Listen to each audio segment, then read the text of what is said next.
Welcome to L&D Disrupt, the podcast dedicated to helping you overcome workplace challenges and prepare for the future of work today.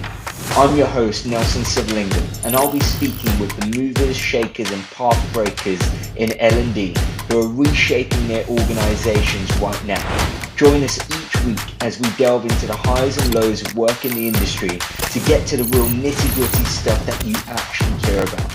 Hi to everyone, and thanks for joining the show. I'm your host, Nelson Siblington. I'm one of the founders and the CEO at How Now.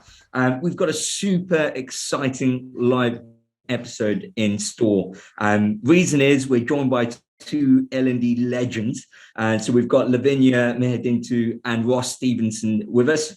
I'll introduce them properly shortly, but essentially they've joined us to dissect and discuss all things L&D in 2022. So the whole point of today's session is really to give you practical, actionable knowledge that you can take away and apply to building the best possible L&D strategy for 2022. So exciting stuff. We're going to be covering all kinds of trending topics. And I'm sure you're going to have a ton of questions. And there will be, in the second half of the show, a dedicated time for you to be able to pose your questions directly to the panel and to join in the discussion. Before we kick off, a couple of things. What we've noticed is an hour is just not enough sometimes to talk about the things we want to talk about. And often the discussion continues beyond our live episode. Hence, we've got the hashtag #DisruptLive. And so share your thoughts, your feedback, and let's keep the discussion going beyond this live show. So on your favorite social channels, use the hashtag #DisruptLive to continue the discussion and share your thoughts and feedback.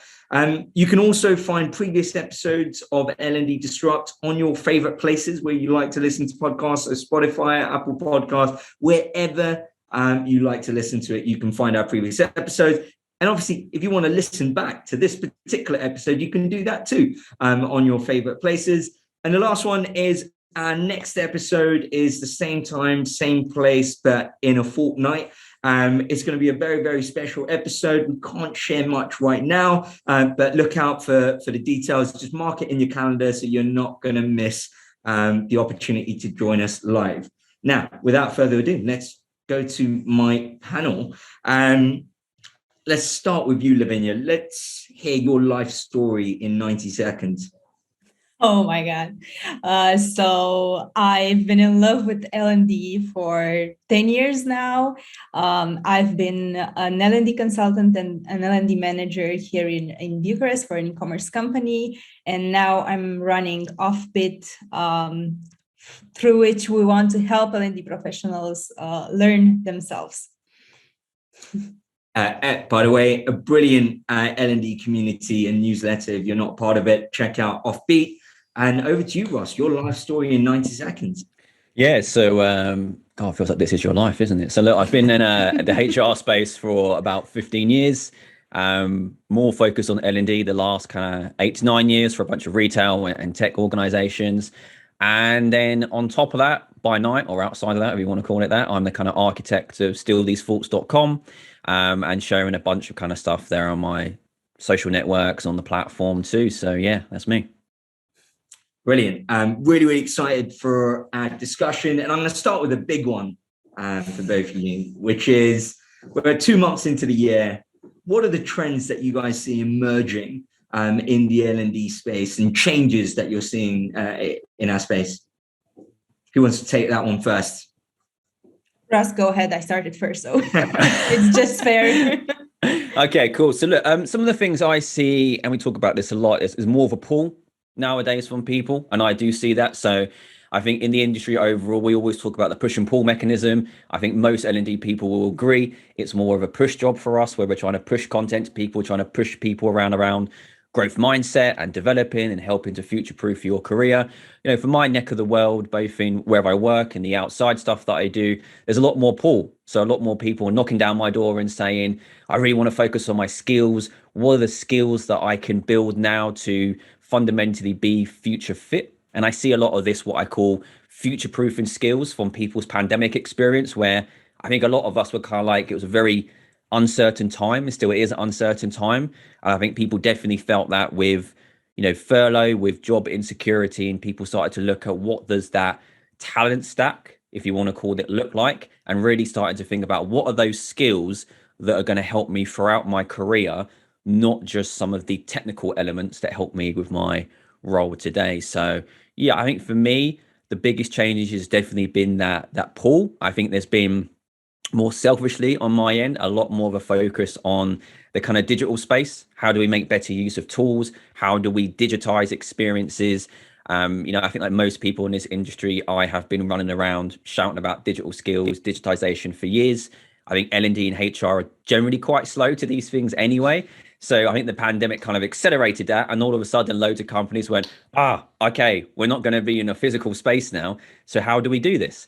So there's a lot coming out from there. So I think it's positive, really, in terms of the things that have been emerging. I think it plays into the narrative of allowing, whatever you call it, L&D teams, performance teams, to really take center stage and really do a lot more things and have a lot more impact and value than they may have done before the pandemic. Yeah, definitely agree with that one. And I think organizations often who have a bit of a kind of mandatory training led learning culture often find pull learning, they kind of hesitate and look at it almost like the death of push learning. But often, it's not that binary. And I know people like to write about things almost like the beginning of one thing has to be the end of another, but actually where you get the kind of right balance between push and pull is really where you see kind of learning cultures prosper. And it's the idea that the business is going to be able to identify areas that the individual isn't necessarily aware of that they need to develop. But in the same way, the individual is going to identify gaps about themselves that the business is unable to identify fast enough. So it is really about finding the right balance between push and pull. Lavinia, what are the kind of changes you're seeing in the space? Yeah, I want to build on something that Ross just mentioned, like us acquiring so many tools in the past 3 years because we needed to do our job in the digital world.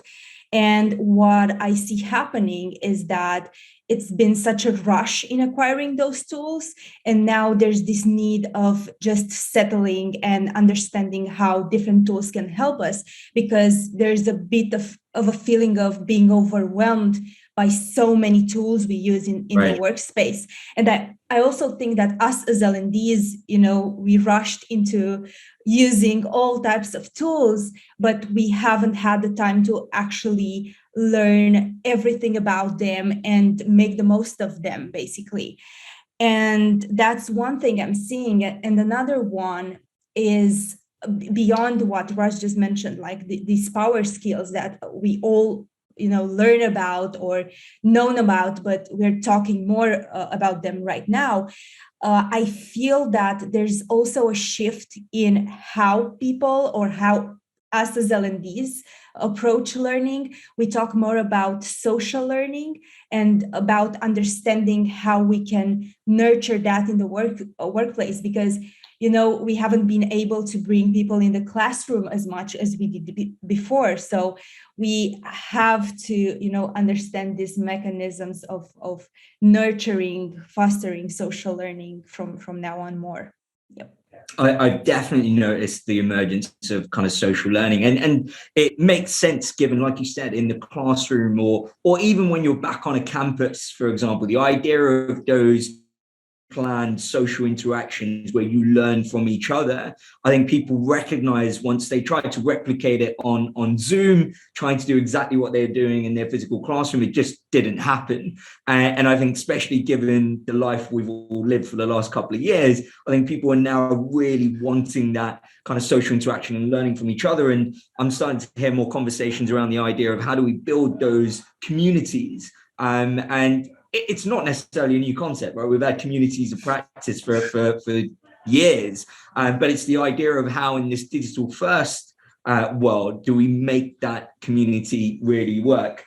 I've also seen kind of the learning ecosystem as a concept. Have you seen that? The idea of where before we were probably overly dependent on just classroom training as the mode of delivery. Now having gone digital, there seems to be a recognition of a broader ecosystem that has different people, different skills, different tools and content sources that we can bring together. Are you seeing that in the conversations you're having?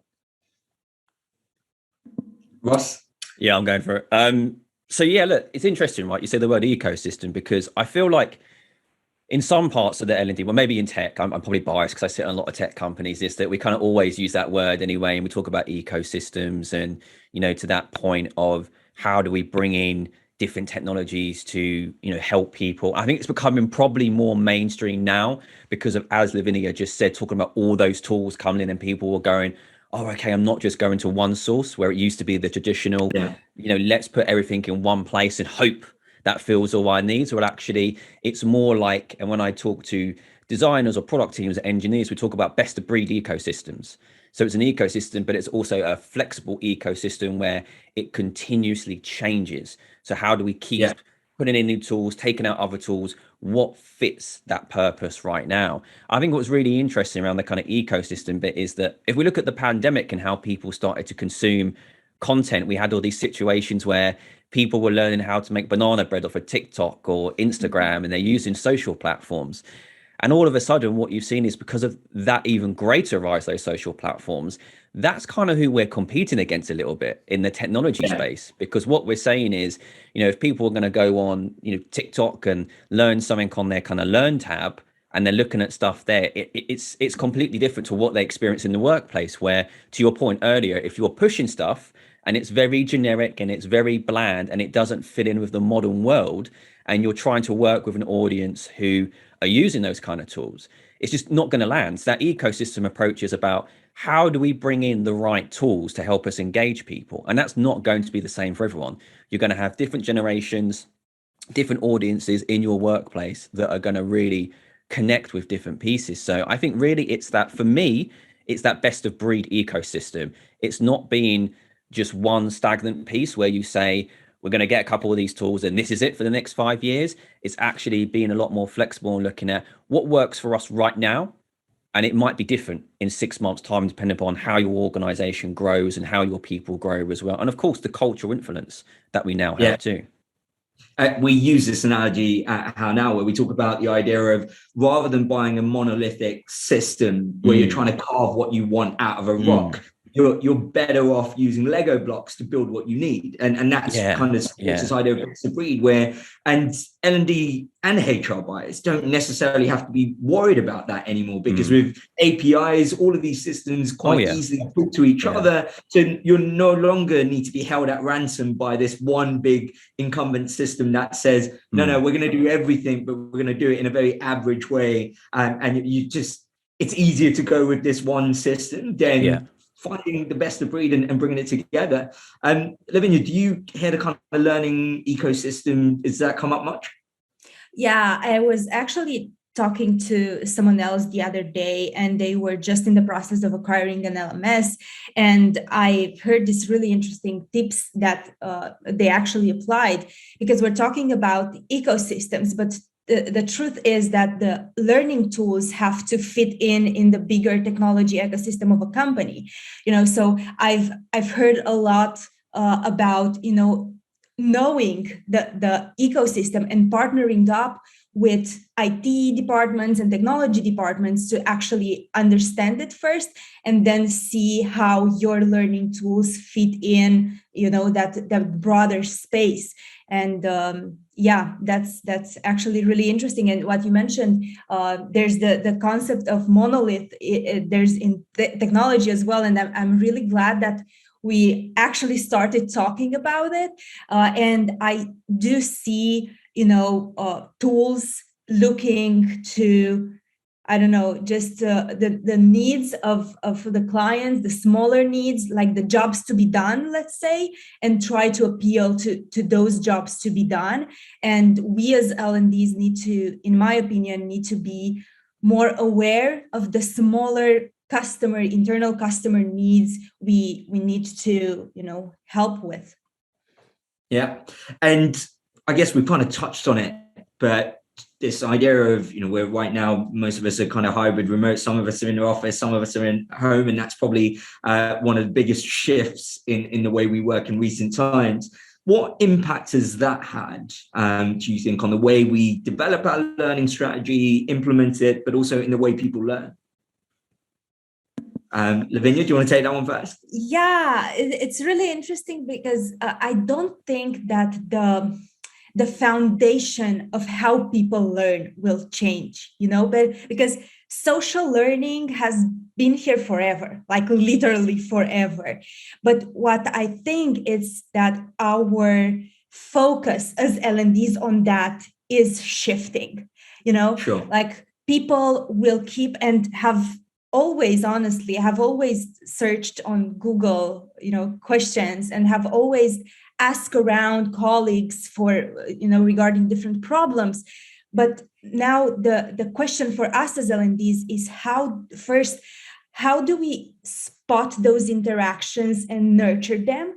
And second, because we were talking about tools, what tools can we bring in to help us nurture those interactions? Because you mentioned social learning and communities of practice, which have always been here, but my question is, do we have the capability to spot those communities of practice which might actually be informal and invisible to us as L&Ds, but we do have the power to give them the power to learn and have an impact in the business? And I guess kind of building on that, Ross, have you seen this kind of hesitance, or are people keen to go back to the classroom now that things are opening up and we're getting the office? What are you sensing? Are people rushing back to old habits? No, I don't think so. Actually, it's funny you mentioned that because I saw something on Twitter from a university where someone had put up a picture, and it just said people are desperate to get back to the classroom, and there was a picture of the classroom and no one was there.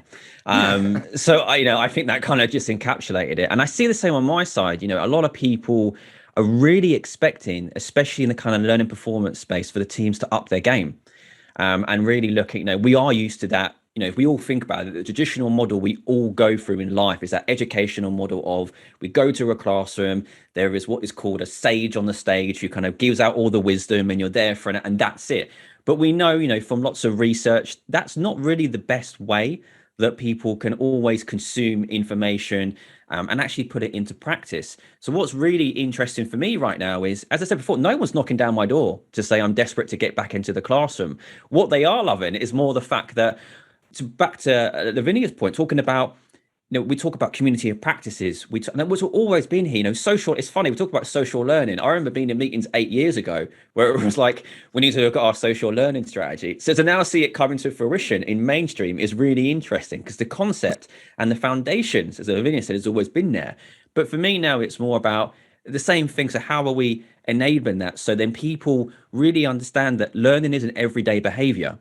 It's not just based in a classroom. And I think we all probably see this as practitioners, that people will come and say to you, if it's during performance reviews or it's during yearly conversations, oh, I haven't learned anything this year because I haven't been in the classroom and I wasn't taught by someone standing in front of me.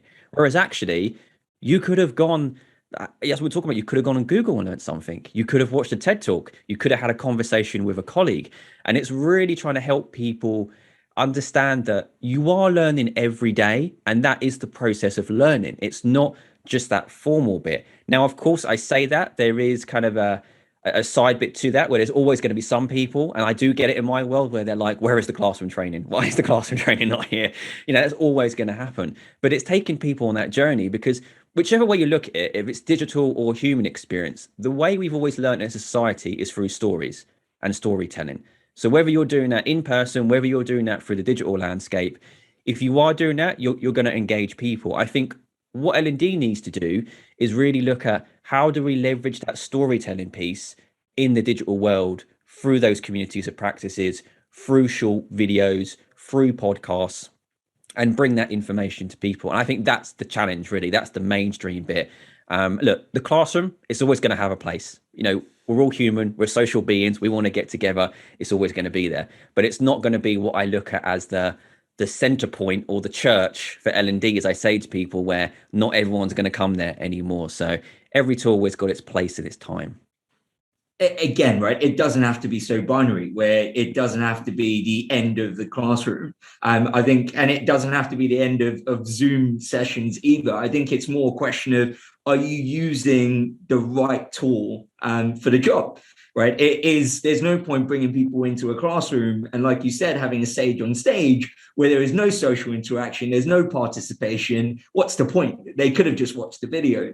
And so if you are going to get people into a classroom, or you're going to get them onto a live synchronous session, it's using the opportunities that you get through that medium to its maximum possibility.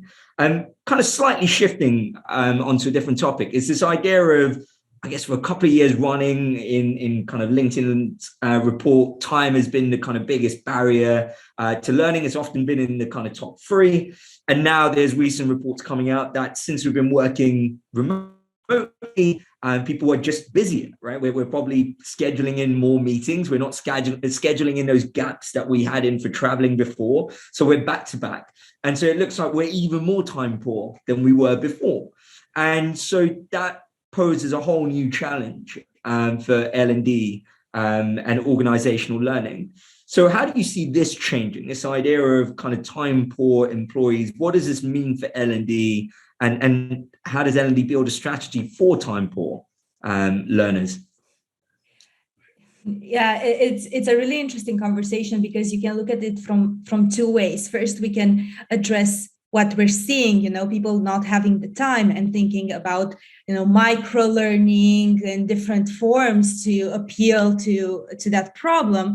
But then you can look at why we don't have the time, and there's this feeling yet that we don't have enough power in the organization to influence how organizational behavior, because we don't have enough time, because we have to juggle with so many things at work, or because the environment, our markets are changing, and as businesses we are constantly adapting, hence we have a short-term focus. So yeah, for myself it's this two-way street. You can also think of ways to adapt to the needs of the learners as they are, and also try and influence those deeper root behaviors that are happening. Ross, what are your thoughts on that?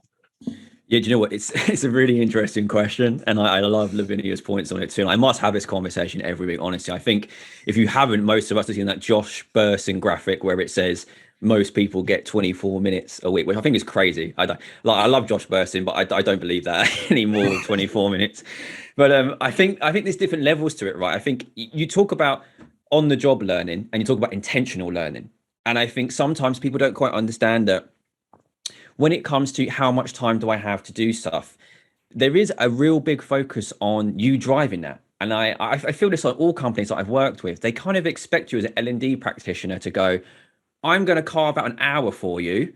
This is when you do your learning, which goes back to my point of we learn every day. We're not just doing it at designated points. So the one is helping people recognize that they may be having coaching moments, mentoring moments, all learning moments throughout the day. And actually that contributes to that whole portion of how much you're learning. Now, when it comes to intentional learning, and what I'm talking about there is the things that you are specifically focused on to help you improve your skill set and improve your career. It may be an unpopular opinion, but if you really want to do it, you're going to find the time. Like it is one of those things where, and it makes, I do find it quite funny sometimes because people will say to me, and I'm sure they probably say to you as well, Lavinia, when we're doing like side projects or other stuff that people do, one of the most popular questions to me is, how do you get the time to do this when you're already working 60 hours a week? My answer is, I'm making the time because yes, I'm part obsessed and I'm passionate about it. But if you want to get the skills, I always think that if you have the will, you'll find the skill. And, we hear stories all the time about people, working late or taking up time at the weekend to do stuff to learn those skills. So they'll find it. I think if people are waiting for permission in their organization for it to happen, it's not going to happen. And I think that's just on the level of no organization is going to turn around and say to you, unless you're at Google, some of the places do that, but they're not going to turn around and say, I'm going to give you X amount of hours. You really have to put it on your agenda and push that. And as L&D practitioners, yes, we can enable that. But I think there's a portion of helping people to understand they're in the driver's seat. So if they want to learn something, if it's from an intentional standpoint and they're working towards a goal, they've really got to, they've got to make that time. And I think even in that remote space now, to go back to your original point, is, has it changed? I think, yes, it will do to an extent. We've all got different situations. Some of us, we have families we have to look after as well. Some of us are all across different parts of the country or even internationally now. But I think maybe in the remote space, I would probably say there's more opportunity than there was in office. Because I think when you're in office, you're more in one environment, you're kind of in that mechanism of control, you're traveling in and out from there. And it's very, very different. So I think, look, it's, for me, you'll make the time. If you want to get that intentional learning in place, you will make the time. Not everyone will agree that, and I'm happy to take on board any kind of hate mail around that. But I think, like you said, right, it's like no one schedules time in their calendar to go Google stuff, right? You do it because you've got a need, right? There's a moment of need that captivates you enough to go search for what you need to know. You're more likely to engage with it, you're more likely to retain it, and you're more likely to apply it because you're motivated by that moment of need.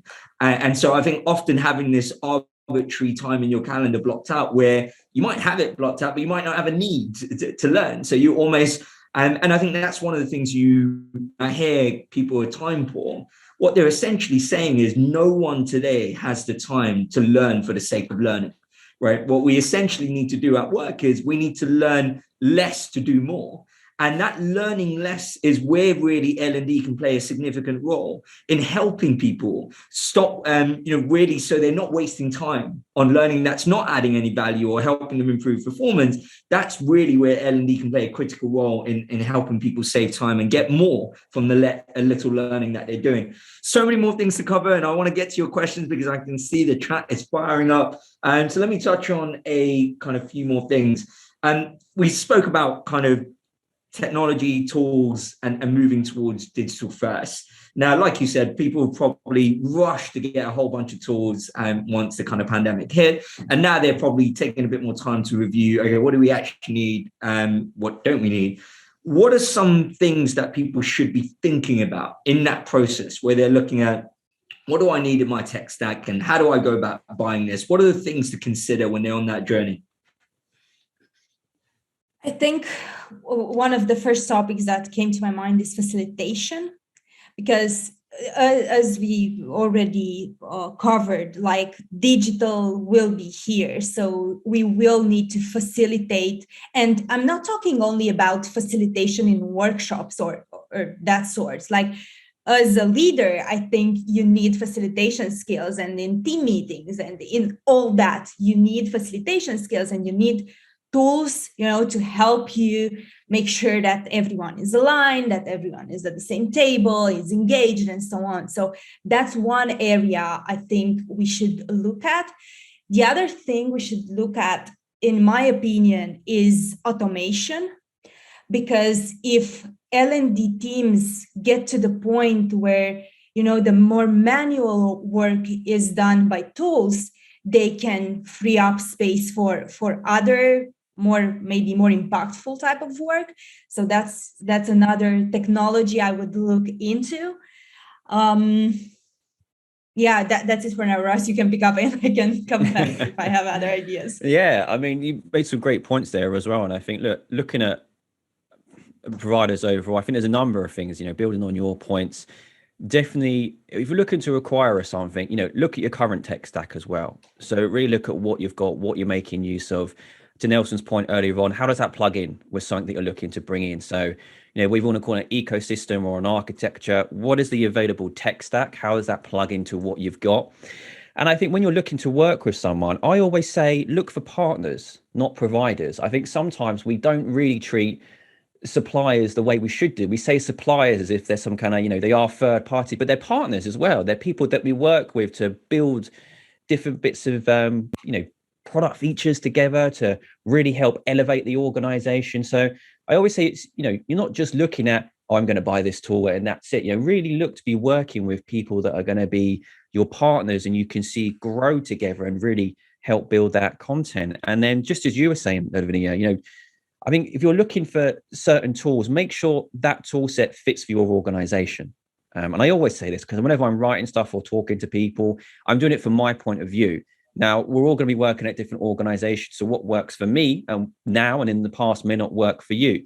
So that's where it comes back to that kind of best of breed tool set. What is going to work for you?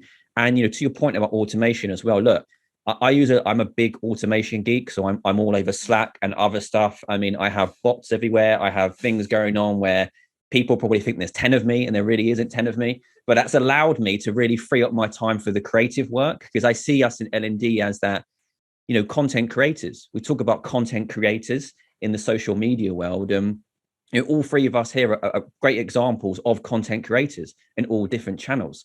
And that is really something that if you can get that from a tool that's going to give you the ability to automate some of those tasks, as we said, then also give you creator tools to actually, bring your skills to the next level. Because I appreciate not everyone is going to be going around like what we're doing in terms of writing blog posts and websites and podcasts stuff and have those skills. But if you can get those skills from a tool that's going to make that easier, then that's going to be great. But my main takeaways are going to be, look, always make sure the tech is going to enable you to take what you're doing to the next level, not just to replace stuff, because tech is not going to replace anything for you. If you think you're going to bring something in and build it and people will come, you're going to be very sorry weeks later when that doesn't happen. And as I say, really look at that partnership.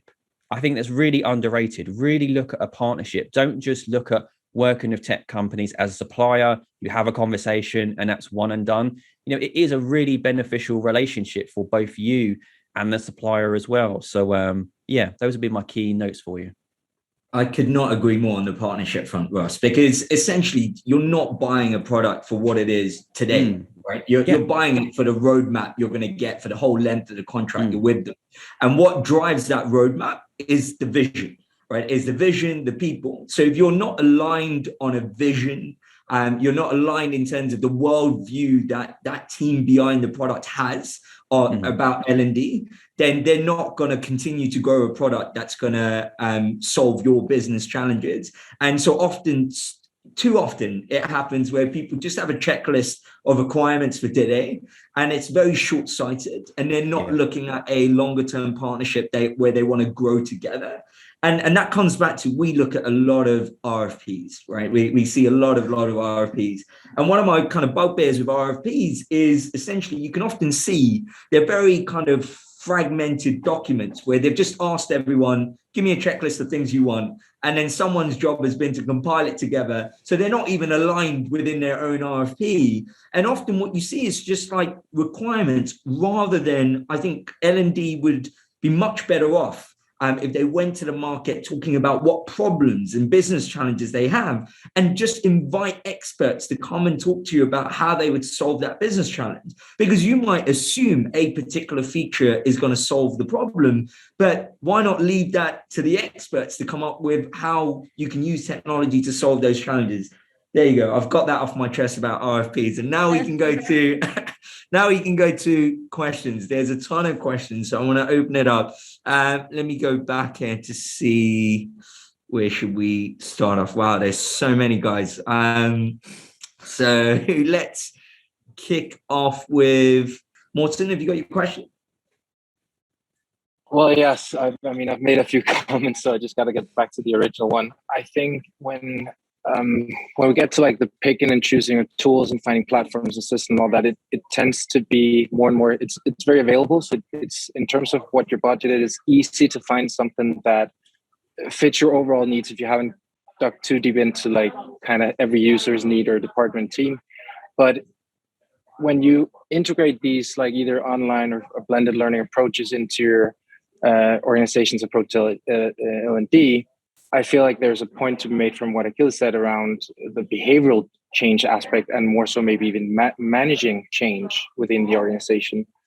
And since change is always hard, I'm just wondering if there's a way to kind of really approach or address the aspect of maybe lacking the ability to change, or maybe the desire to change for people in the organization. If there's resistance, how do you actually go about getting the buy-in and actually finding some yes men around the organization if there's more and more rapid change within the L&D space of any organization out there? Long story. Great question, Morten. And it often amazes me how, given in L&D we're all about behavior change, it amazes me how much we underestimate change management when you're bringing in a new tool or changing any kind of L&D strategy. So it'd be great to know, Ross, what have you kind of seen works really well from a kind of change management perspective in getting the wider stakeholder buy-in? Yeah, definitely. Look, the first thing I say is change is hard for everyone, as we know, and it's not going to happen overnight. And I think that is the expectations you really have to set with people at all levels, whether that's, your C-suite down, is really understanding and getting that buy-in, as you were saying, around the behavior change will take time. So it's not going to be, you're going to bring in any tool and then it's going to be like a 6-week wonder and the world is going to change and then everyone's going to be learning and the capability level is going to fire up. It's a journey, and it's a journey that could be, it could be 12 months, it could be 18 months. There's a whole journey of that process depending upon where you are in that kind of cycle of behavioral change. But I'll kind of give you a few things that I've used in the past with that change, and maybe that will help. So a couple of things that I have done is always to be engaged in the different business levels and understanding what Nelson was saying before about what are their challenges, what are the performance outcomes they are looking for, and then talking about the tools that we're bringing in, how they will benefit that performance outcome. So really starting to storytell and link into, we could really make headway on solving some of these issues with what we're bringing in, and this is how we could do it. So bringing them on that journey to really have them involved and they become champions themselves. And then talking about champions, I think it's always popular in most organizations because it's pretty big now, is that spending time to network in the organization and find those people who are really curious, who those people got that growth mindset, and then starting to bring those people together as kind of like a little mini marketing team. And I've done this in all my organizations where they're not part of my team, but they're an offshoot of me and the team. And they will become these kind of mini little marketers who will go out and really talk in the business around the tools that we've got, the offer that is available, how that's going to help people. Because if we look at, I won't get too much into the science, but if we look at neuroscience in general, humans are really driven by a couple of things. One of them is FOMO, so fear of missing out, if people don't know, which is basically if other people are doing stuff and they're progressing and they're continuing to build their skills, people are going to be like, oh, those people are doing really well. Why aren't I involved in that? And people will start, once they start to see that chain of, oh, I really want to get involved in that, they'll definitely want to jump into that as well. And the other part of it from a behavioral standpoint is people also driven by survival. So we're all wired to be realistically running from saber-toothed tigers. We weren't dealt to deal with digital products and all this other stuff. But if you flip that around and look at, if you're not on the survival mode of continuing to progress and grow in your career to actually increase your capabilities as a human as well, then that's another driver for people too. It kind of sounds like I'm giving a whole kind of psychosis of the human mind at the moment, but there's stuff around there that can really help people to, change their perspective and go through that journey. But as I said, there's a couple of things I've used there, but it is a journey, 100%. It's not going to be overnight. And I think that's where the real challenge is in working with the business to set those expectations and say, if we're working with tools and bringing them in with people, it's a partnership and it's something that, as Nelson said, we're going to grow over time and we're going to see the results. So let's make sure that we're measuring the things that actually matter, not the things that we think are going to be those kind of vanity metrics. So look, hopefully that helps, and happy to elaborate if you need me to at all. I love the idea of mini marketing teams because it often overlooks inside the workplace. We overlook the idea of influencer marketing, right? We're probably all following influencers on different social channels. And when they recommend products, we probably are checking them out over other products. And the same thing, you can apply the same influencer marketing within your organization. Yes. And that can really help you drive that change by identifying. And an important thing to point out there is influencers don't have to be senior people. Seniority has nothing to do with it. Of course, if they've become a senior figure in the company, they probably have some influence, but there are many, many people in the company who have influence who are not senior people. And it's really keeping your ear to the ground and identifying those people and leveraging that influence to kind of drive that behavioral change. Lavinia, what have you seen kind of work for change management?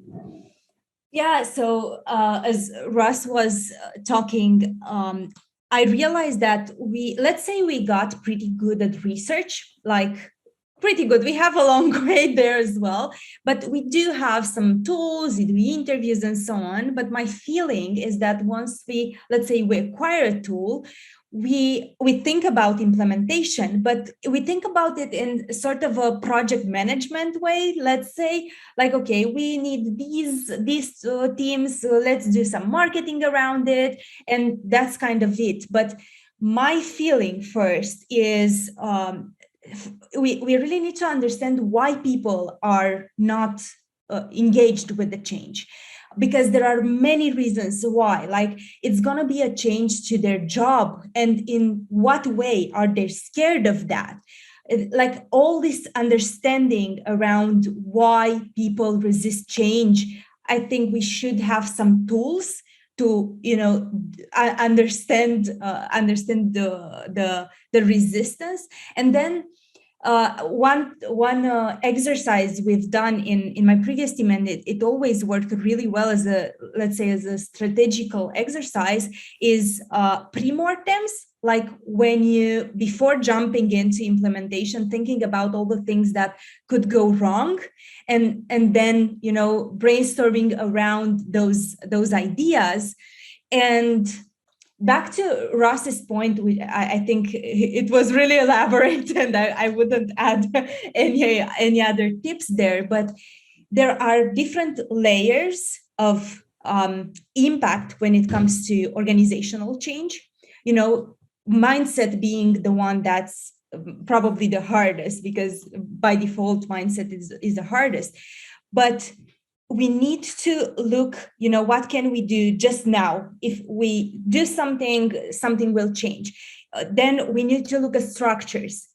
There are any structures that we need to influence to make sure that change is able to happen. And then we can also look at mindsets, because yes, maybe just impacting one of those layers might not work, but impacting multiple layers over the long run might bring some change and engagement in the process. All right, there's many more questions to get to. We're going to try to keep this quick fire so we can get through as many of these as we can. So we've got a couple of really interesting questions about culture from Frame Store. I'm assuming that's probably not your name, and it's what's showing up. Frame Store, do you want to come and ask your question? Yeah, sorry, Nelson. I realised that and changed my name in the field. So forgive me. It's Simon from Framestore. So it's an interesting time, right? And thank you so much for this session, by the way. It's really pertinent for the new role I've got at Framestore. And I find there's a lot of new buzzwords, aren't there, at the moment as we move into the new way of working. I won't go through them all right now, but I think everything does boil down to culture and creating a place, whether you're at home or whether you're in a working environment, that people are attached to and want to work for and do incredible work for. And I guess my question is, there's a couple, and I'll be as quick as I can. I'm probably the wrong person to go to for a short, snappy question. It's a question around how we reframe or reimagine or reevaluate culture. And my question is kind of, how do you retain or at least build a new organizational culture where, we're never going to return to full capacity in our studio, and people miss that. And that was a big part of culture, the environment, particularly working in creative industry. And I guess the big question is, what methods, what new approaches can we trial that ultimately glue together a global community under a new approach to culture, because I think the conversations I'm having at Framestore are around, we miss the culture, we're worried about losing it, but we have to accept that what we're moving into is a completely new world, and we need to let go of the old kind of idea of culture and create a new one. There's a question in there somewhere, but it's something. No, I think we got you there. I think we got you there, Simon. I mean, we building culture. We could probably do an entire episode just on this, but we're going to go for a quick answer. Lavinia, I'm going to come to you. Yeah. Oh my God, that's the hardest one so far, I think. And it's really funny because I want to answer back with questions, like really understand what makes up culture, because culture is more than interacting live. It's a sum of so many things, and the question is, how can you nurture other things other than live interactions to make sure that you don't lose that sense of belonging and identity among employees? Unfortunately, I feel that it's a really complex problem, and just like Nelson said, we should talk about it and brainstorm around it for a whole hour.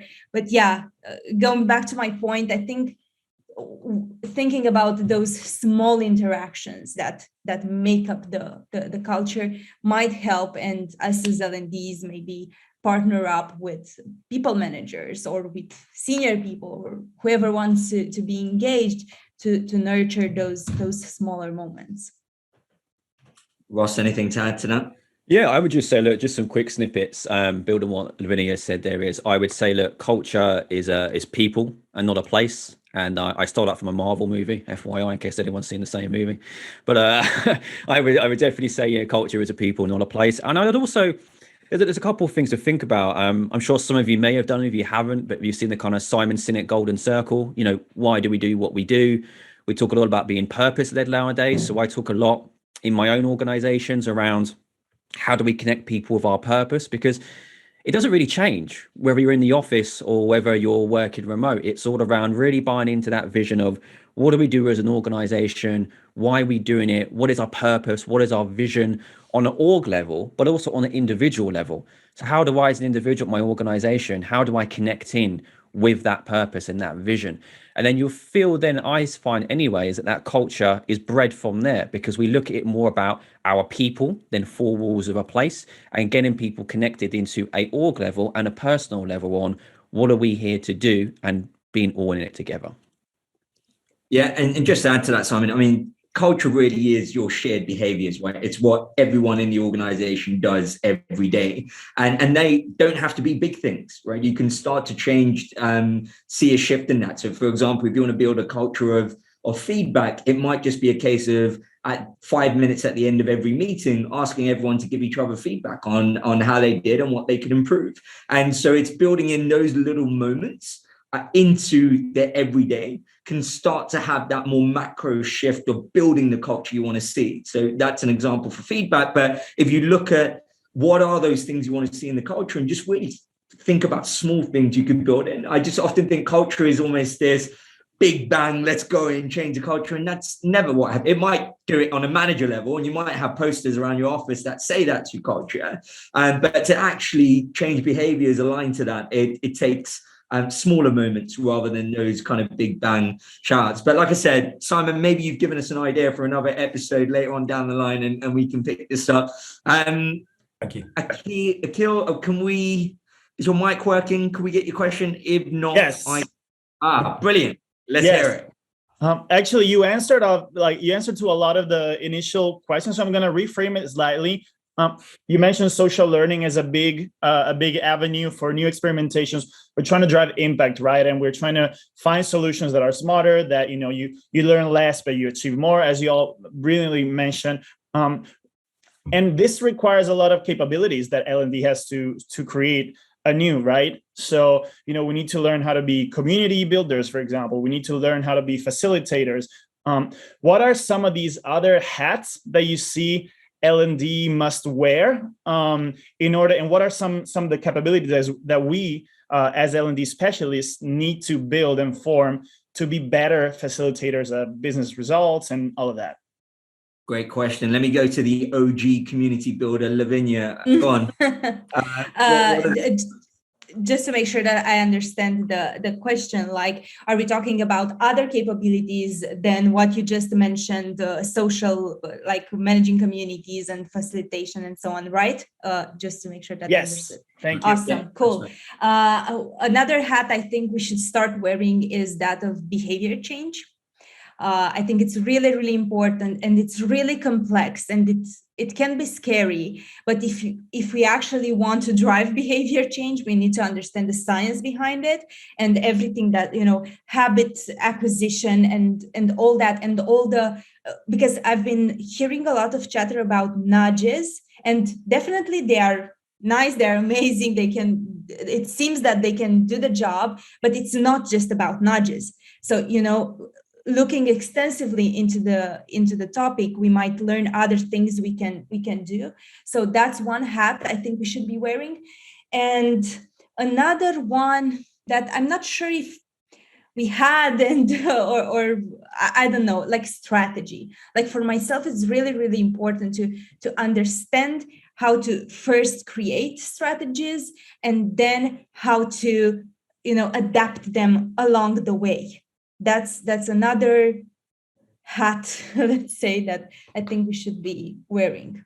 And there are so many hats, like marketing, for example. That's another one, and it feels, just to contradict myself a bit, it feels that there are so many layers of a learning and development role, and it can feel overwhelming. But now my question, and that actually my challenge, is how do you shape the L&D team to make sure that it has all these hats, but without being overwhelmed? One person having all those hats, because I'm not sure if that's realistic.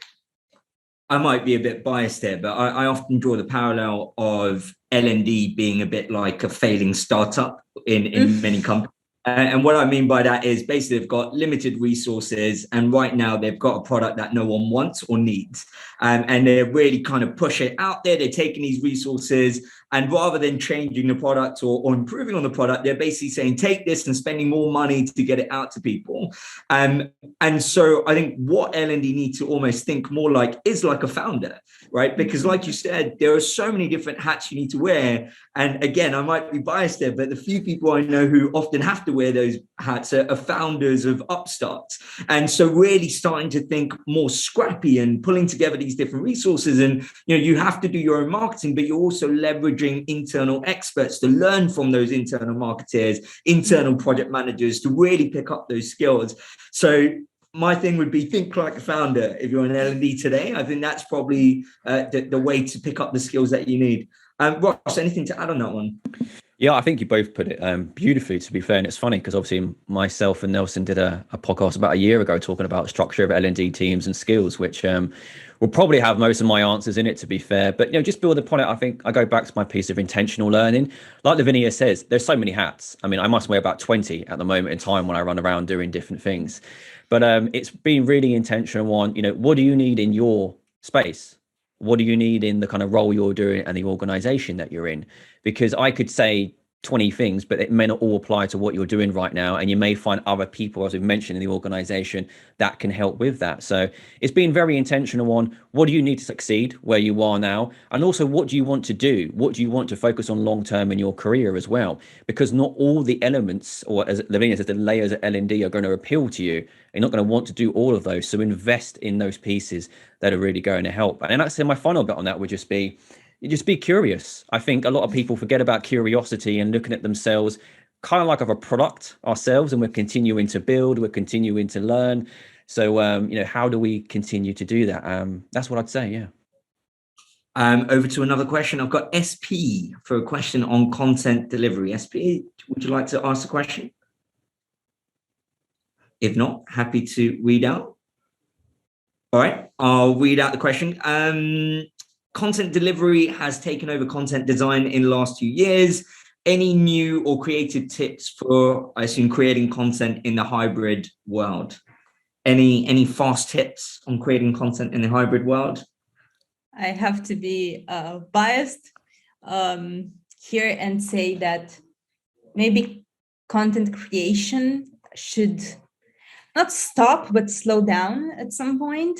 And because there is so much content out there, let's be honest, like there's so much information out there. But yeah, the question is, how do you make sure that the right type of information ends up in your organization, and the covering the needs that your organization has? So maybe look more with the curator's eyes rather than the creator's eyes. That's my bit of advice. Definitely. Curation is the new content creation, right? There is an abundance of content. So definitely curation first. And if you must, then consider creating. What's anything to add to that one? No, I think that was it really in terms of one-liner. So I'd agree that, definitely curation. But unless, the creation piece, like I said before, the classroom, there's a place and time for everything. And I think it's just really being clear on the balance of that, where if something doesn't quite fit, you might curate stuff, but then you might need to put a voice of your organization on it as well. So that's the only bit I would add on there. All right, we've got a couple of minutes, and so I'm just going to finish off with two questions for you. And this is a bit of a big one, but I guess there's often a conversation around L&D getting a seat at the table, at the executive table. Do you think this is it? Is this the year? Finally, L&D gets that seat at the table. Is it happening? Ross, I will leave you to answer this one. People obsessed by this seat at the table thing, aren't they? Obsessed by it. So look, again, this might be an unpopular opinion. I don't think it matters, really, in terms of the seat at the table. And the reason why I say that is I don't think people realize that on that C-suite at the table, or the seat at the table, sorry, it can be quite constrictive. So you might think by elevating to there, all of a sudden you're going to open up some massive power channel that allows you to kind of take over the organization.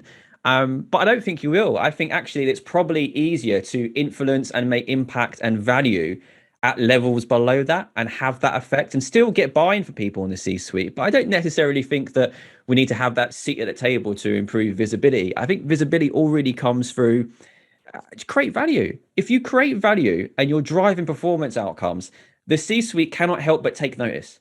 Because at the end of the day, with any organization you work with, we're always looking at the bottom line. So if you can create that value and you can affect that, that's fine. And that doesn't matter if you're sitting at the C-suite table or not. If they can see that and it's beneficial and you're creating value, you would do that. Yeah. But I think L&D's definitely got some love affair with a seat at the table. Personally, I'm hoping it dies off at some point, but yeah. I say bring your own table, eh? Why do you need to Exactly. sit at the table? All right, before we wrap up, one last thing. If there's one thing we can go and do in our companies today to improve our L&D strategy, something we can do this week, this month, what is that one thing, Lavinia? Become more strategic ourselves before thinking about, creating L&D strategies. I like that. Russ? Yeah, mine would just be look, I don't have a secret formula, focus on value, drive performance, and you can't really go wrong there.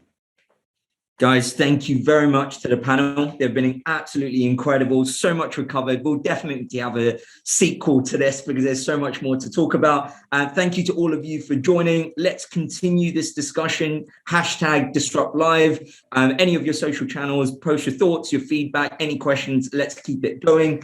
And if you want to listen back to this because there's so many gems and you're probably not retaining most of it, check us out on Spotify or Apple Podcasts, L&D Disrupt. We're here again in a fortnight, same time, same place. Until then, take care. See you then.